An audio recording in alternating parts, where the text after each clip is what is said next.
So welcome everybody. We are a strings sextet from the KARAJAN Academy of the Berliner Philharmoniker. We're here in Vienna to perform Tchaikovsky's sextet Souvenir de Florence. The special thing about the stage is that the cables from the microphones directly go to this very special room.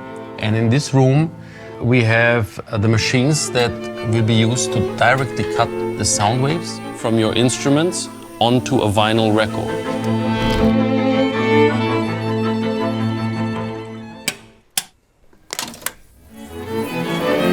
It's a live recording, and the best part of live recording is it's not perfection, it's finding imperfections and having the breathing recorded and conveyed in this project.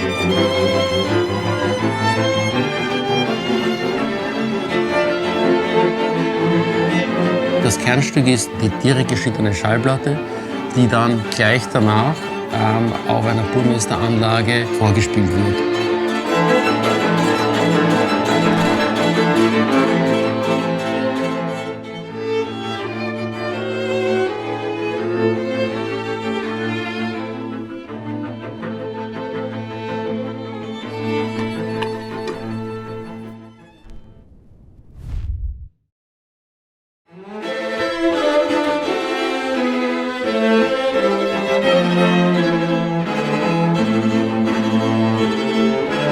Es tritt einem sehr nahe, weil es dann wirklich einem genau widerspiegelt, wie es wirklich gerade erst war. Das klingt wirklich unglaublich.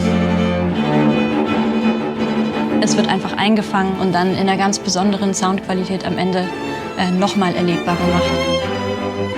I've never listened to myself in such high quality. Pure sound is a very, very personal experience for me.